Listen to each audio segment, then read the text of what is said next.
Hello, everyone. I am so glad that you've chosen to join me, Dawn Yoder Graber, for this session entitled Identifying Current Gender Gaps for Women: Why Understanding an Inequitable Playing Field Matters. Hi, Don. How are you?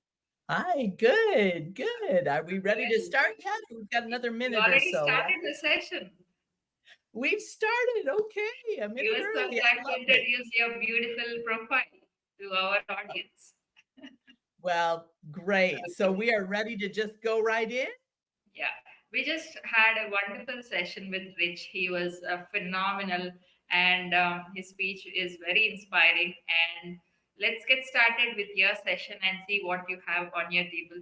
So, ladies and gentlemen, Dawn Y. Graber, identifying current gender gaps for women, is her topic, and inequitable playing field matters. So it's such a wonderful topic. So before we get started with your session, Yamini will introduce you, uh, and you can take the stage after that. Ladies and gentlemen, let's welcome our next keynote speaker, Dawn. Dawn is an ACC APC empowers women to lead confidently in a gender biased world. Founder of Will Rise and senior consultant with Design Group International. She is a positive intelligence coach and micro champion with a master's in curriculum and instruction and a bachelor in nursing. Dawn's specialization in leadership development through master classes, coaching, and organizational training. Her dynamic speaking engagement focus on women empowerment, emotional intelligence, and the influence of children wisdom. It's a wonderful bio, John. The stage is all yours. Please continue. Got Awesome. the Well, stage. thank you. Thank you We for wish the you all the very introduction. best, Don. I'm sorry, I missed what you just said. Now we wish you all the very best for your speech. Thank you. Thank you so much. And I am Dawn. I'm hailing from Sarasota, Florida this morning, and I support women leaders by empowering rising women to be able to lead both skillfully and confidently in a gender biased world. And so I do show up in that vein. And the first question right off the bat in our time together is, why would gender gaps, why is that something that I'm proposing we need to spend time on? And we need both as women and men to be able to identify what is going on in current global society. I'll use both some information from the United States and also some global resources for women in leadership. And why does that matter? And so, right off the bat, I just want to suggest it matters because you are each uniquely made with transforming influence that the world needs. That the research says that we are happiest and we have the most positive effect when we are free to bring our full giftedness to the table. And that certainly is the same for men. We don't want to pigeonhole them in a certain box, that they need to be a certain way.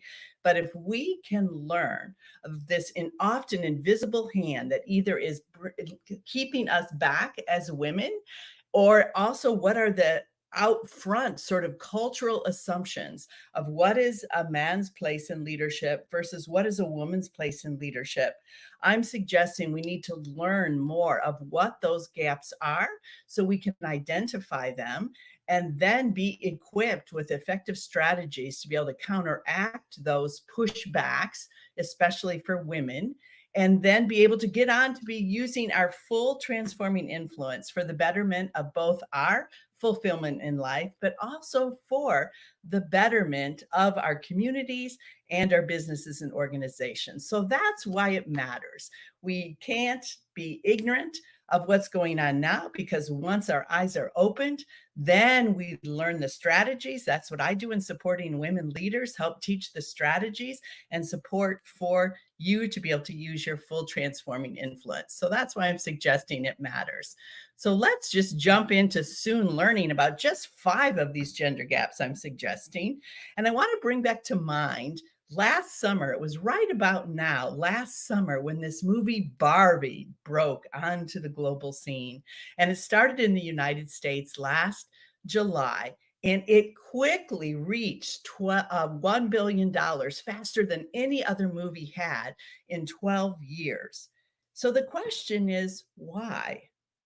Why did so many people go to see the Barbie movie in that first so many weeks and months? Well, I suggest that the reason was because there were many women who were feeling that sense of, yes, it is not a Barbie world. It is not the way Barbie thought it was in her pink town. And so when she got into the real world, all of a sudden she started learning, like, oh, there are some pigeonhole boxes of, in fact, she was literally put in a box, if you remember that part. And that symbolized some of the gender gaps that women have yet today. And so here are 5 that I'd like to suggest just briefly in our time together: a gender pay gap, leadership identity gap, authority gap, power gap, and success gap. And there are others also that we could talk about. And I wonder what comes to mind for you for other gender gaps today. Well, let's start with the gender pay gap. And this is probably one that you are most familiar with.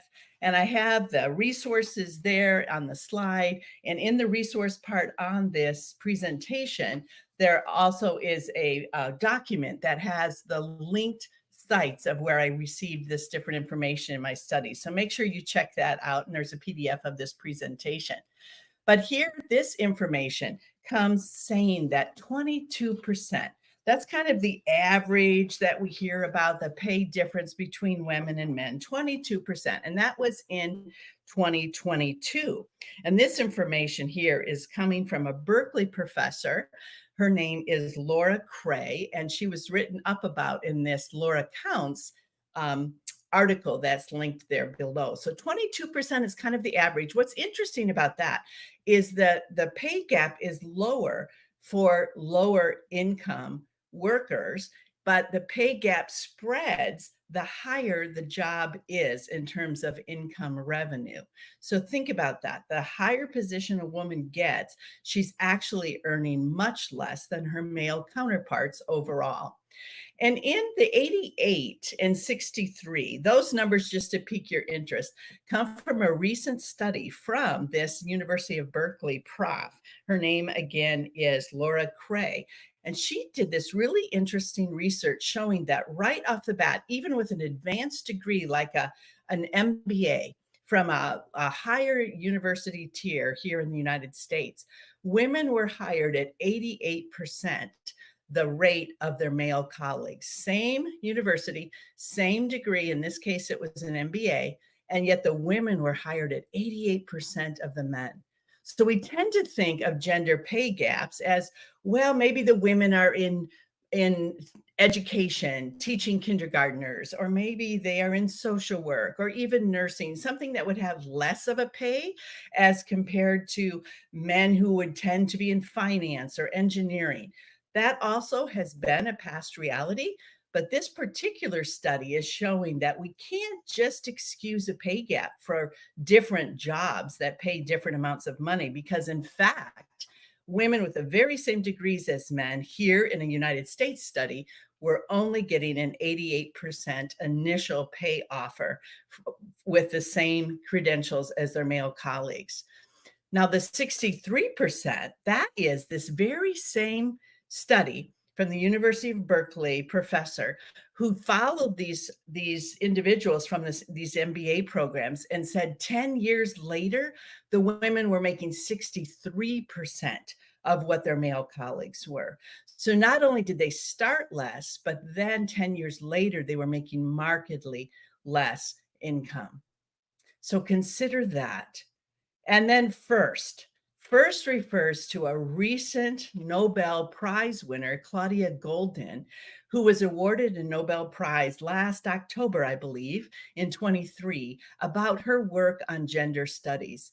And she helps explain some of this jump from 88% down to 63% as a child penalty. That's what it can be referred to, that once a woman has a child, her income will drop. And so the challenge is to consider that. What can we do for men to have more parental leave? So it's not just women perhaps leaving, but that is the first child, and Claudia Goldin just won a Nobel Prize for doing a deep dive of gender work, saying that there is a child sort of discrimination that women's income stops. And then lastly, you might just recognize in terms of a pay gap, 1972, the Equal Rights Amendment, both houses in the United States passed it to be able to make an amendment that the law would say there cannot be sexual discrimination to be between women and men or gender identification. And yet then not all the states ratified it that were needed within the prescribed amount of time. And so that still is out there for United States women, or even our example to the world of why can we not get this sort of amendment passed? It seems as if we need to even start again. So gender pay gap, you are probably most familiar with that one. We need to know some of the details. And if we were together, I would ask you to consider these questions. We are together, but I mean, if we were in the physical room, right? Are you aware of negotiation strategies that benefit women? Do you know when your next pay advancement opportunity will be? Are you preparing for that? And is there transparency in your organization or in your business of who is paid what? We need a lot of work on the hiring equities in terms of even pay transparency. So pay gap is definitely something to be mindful of. But now what about a gap that exists in how and who is looked at as leaders in our communities and in our businesses? The reality is, when we think of leader, the Harvard implicit bias test would still, for many of us, have us imagining a man in certain roles. It's the cultural aspect that we have been baked in across many, many cultures to imagine that leader equates with male. And this double bind, you've heard of this, I bet, many places. There's research left and right about it, saying that men who have been the prescribed leader throughout at least recent history in many of our cultures are thought to be strong and decisive, and that a leader, therefore, is strong and decisive. But a woman is nice and nurturing. And isn't that wonderful to be nice and nurturing and strong and decisive? Let's allow this transforming influence of all people to bloom the way we were made. Men don't want to be in a box either and always have to be strong and decisive, right? Let's just free up each other to be able to share our best gifts. But right now, the history would suggest that women are punished. We have consequences when we're strong and decisive, and we tend to not be liked. But if we're nice and nurturing, everyone likes us. They appreciate how we take care of our teams, but then we might not be thought to be strong and decisive, and aren't leaders strong and decisive? That's the double bind. That's the double bind. And then here, just a researcher I think much of, Marianne Singhart, she has this information talking about women aren't thought to be leaders either because they talk too much. And the reality is, actually, in meetings, women are only talking 30% of the time. It's such a fascinating study and such a fallacy that women talk too much. And women are interrupted in meetings when men are predominantly present. If you look at this ratio here from Marianne's work, if there is a ratio of 4-to-1 men and women will be interrupted 70% of the time when they're talking. But if all of a sudden the room changes and there's more women present, then men are interrupting women only 20% of the time. And this all stems back to who is considered the leader. And yet, let's make sure voices are allowed on the table of both men and women for the gifts they can bring. So I would ask, and do you think about this leadership identity gap? Have you ever been told that you're too strong if you're a woman in the room? Do you ever minimize your speech patterns as a woman not showing up strong and decisive enough by saying things like, well, maybe, or perhaps we might consider, or I was just thinking? These are all niceties that women tend to add in their communication patterns, but it translates as we're being less decisive in taking a leadership role. Consider that. And then this whole sense of women are taking the non-advanceable roles in our organizations and company. We volunteer to make the coffee, we water the plants, we plan the birthday parties, the social potlucks. None of those are advanceable sort of actions, which get women a click behind men when they are considered for advancement. Of course, we want to have those culture building activities on our teams, but how can the men share in those activities also? Women need to be seen as leaders also. Men don't always have to be the strong and decisive ones. Next, an authority gap. What does that mean? That truly means who is in the top seat. Who is in the top seat?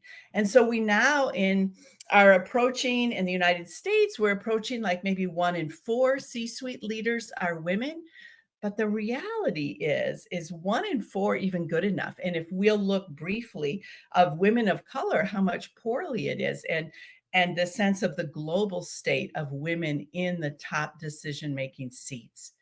We're told from the McKinsey Women in the Workplace studies that it has been for years the problem of the first time a woman can advance, that a man tends to be chosen. And that's what the second white pearl is saying there, that on average, when there's an opportunity for that first level of advancement, women are chosen 87 times out of 100. And if you're a woman of color, it drops to 82 times out of 100. If you are a Latina, then it drops to 75 times out of 100. So we are already making the pipeline so uneven for women to be able to be chosen and be seen with the best gifts for a senior position. And then there's a number here of only 17 women to 83 men when we talk about global corporate leadership. Gender authority. And women of color hold way less executive roles. So if we celebrate that there's almost 25, 28% of in America women in C-suites, well, actually, there's only 6% women of color in C-suites. And then there's a few sort of statistics here. This comes from ExecuShe, an organization that works globally for women in leadership. And here the suggestion is just know our facts that only 13% of women lead the oil and gas sectors, and the highest was the consumer packaged goods at 36%. And even there, we're celebrating way less than half of women in the senior roles. So again, some reflective questions. Do you know women in the executive senior positions? Not just on the team, but in the very top position. And not that we all as women want the very top position in an organization, but if we do, if we know someone that's gifted, how can we help her get there? And think in terms of that first advancement opportunity, what's being called the broken rung. Do you have any experience with whether or not it was childbirth discrimination or a different situation where a man got the first advancement, and did you as a woman not receive that opportunity? How can you advocate for women who do want executive leadership? And now going on, just 2 more gender gaps that I'm highlighting today. This is a really important one, gender power gap. So what is power in terms of gender gaps? Well, it's defined as who has the control, management, and ownership of finances. And so think about that for a moment, a gender power gap. So women have less control, management, and ownership of finances. So even as we're talking about authority, where are women in these senior seats? Then there's a sense of which seat are they in, because does their role have the ability to control a profit and loss sheet? Does their role have a way that steps into the executive position easily? For example, marketing and HR are not senior roles that tend to lead to the highest executive office. But let's look here. So it's not just about representation and numbers, although we need this. This information comes from ExecuShe that I had mentioned just briefly. Japan has 5% gender diversity in their senior teams, but only 2% ownership. Iceland has 34% gender diversity. Again, way less than half. But look at the women are in control of the budgets. They own shares of the publicly traded companies, 67%. So women are able to have the influence of the decision-making power because they have gender power. They own and control more finances in Iceland. Let's all move to Iceland, right? The US currently, according to Execushi, is 23% in these publicly traded companies, but the women only own 11% of the shares. So think again, it probably has to do with which roles the women are in there in those senior seats. So gender power. Do you control finances? Do you have some decision-making abilities around finances? Do you own something in your own name? Are there organizations that you want to dig into to be able to discern, are there women on that company that have some profit and loss responsibilities? Because that's where the decision-making power is coming. That's where the power is. And right now, there's a very much of a gap for women in this gender power situation. We celebrate the representation. We celebrate those who are in authority with their gifts noticed as women, but are they able to own, control, and manage the resources, the finances? That's the gap. And lastly here, and then we'll just see if any discussion or in terms of resources I can get in your hands, the gender success gaps. This is like a happy one that I like to share just because we don't tend to think with what women are up against in the world that actually there are successes. And yet research shows us over and over that when women are involved in senior leadership roles, when senior teams become more equitable with women's representation, that the companies, the organizations, the businesses make more profit, that they are healthier, they retain their employees longer, the engagement rises. Well, why is that? Well, we were studied as leaders throughout COVID, and the answers came with those countries with women leaders for the first year, going on to the second year of the pandemic. The countries with women leaders received such high marks because of their communication and because of their compassion. So think in terms of gifts that we need in senior leaders. Men certainly can communicate and have compassion too. In this case, the women leaders did it well, and they were rated much higher in the countries throughout the pandemic for compassion and for communication. And here, this whole sense of making more profit. The research goes into here in this Investor Place research that I have linked below. It was showing that when women were the CEOs, their stock rose 20% over 2 years, that the women and their leadership giftedness helped make that increase for the company. And going on here, women are known when they are entrepreneurs. And right now, women are starting businesses. Isn't that exciting? I think we're starting businesses because of the gender gaps, but we still need to be mindful of that. So here, women who start businesses are 20% more committed to a social or environmental impact. I know a global economic development organization, and they prefer to work with women because they realize that women extend the benefits of their earnings to not only their community, but also broader to their families. So 20% more social and environmental impact. And for leadership skills, let's forget what gender identification someone has on the table. There has been 9 leadership skills that have been highlighted for almost 20 years. And certainly since the pandemic, we continue in this digital world to explore what is an effective leader. But women are said to have more of these leadership skills. Therefore, let's use them in our senior roles of influence because we will be more successful. And those particular leadership skills are about people development, expectations, and rewards.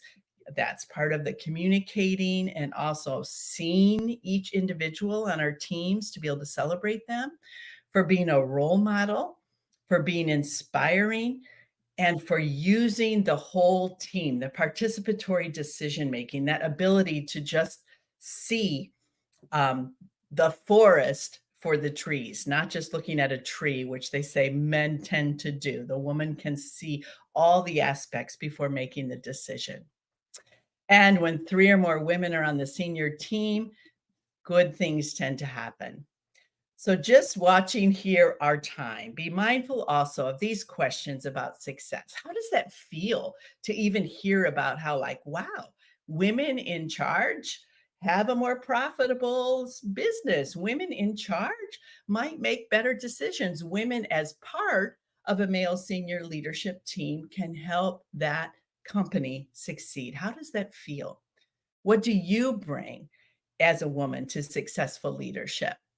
What man in your circle needs to learn these aspects of the need for women on their team for success? You know, Barbie says girls can do anything, but until the gender gaps are dismantled, the women, the men, the organizations, the businesses we love will not be able to blossom the way that they should. And I know we're at 25 now. I don't know if we have time for the quick poll, or if we don't, Melinda, I'll pass to you to know if we Yeah, do. we do have some time. Yeah, you can run through that poll. Okay, so I think I have it right here. So I just wonder, for anyone here that might be with us today, um, what is the gender gap that is your greatest challenge right now? What is your gender gap that is your greatest challenge now? Out of these 5 that we have talked about today. All right. It looks like we are going to just lock it in as gender pay gap. That's certainly something that is not fair. It does not feel right. It's something we need to work on. So thank you for your response there.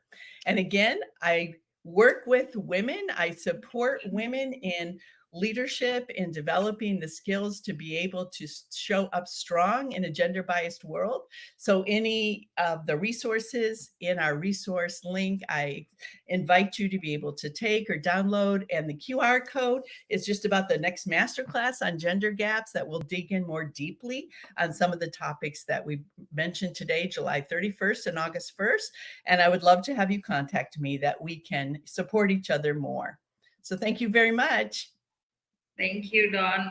That was an amazing speech. You had amazing energy throughout the session. Thank you so much. I'm finishing it on time.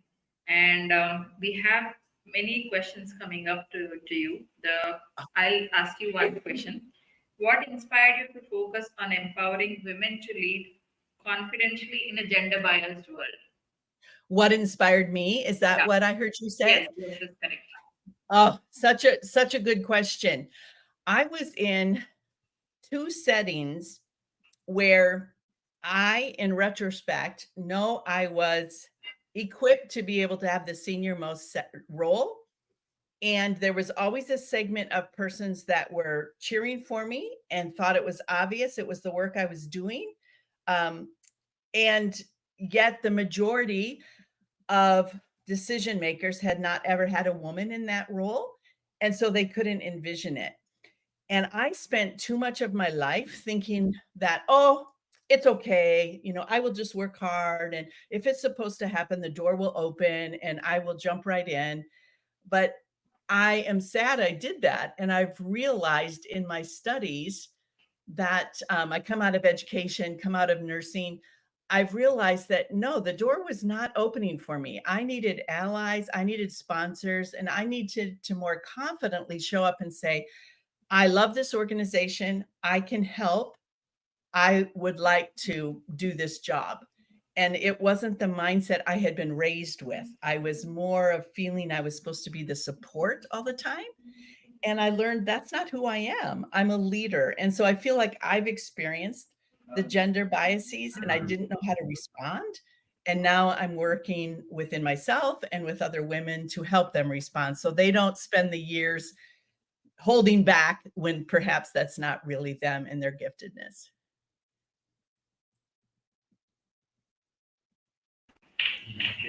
More power to you, Dawn. It was a wonderful, very well answered. I hope whoever asked got the answer correctly. Thank you so much, and we wish you to see you in our next conferences. So let me tell you what's the beauty of this conference. We are not even delayed by a single minute. Everybody is observing their time. A big round of applause to everyone. So thank you so much, and we are wonderfully executing with all your support. Without your support, we couldn't have achieved this. Thank you so much. And let's join to the next session. Thank you. Okay. Bye, everyone. Contact me. I'd love it.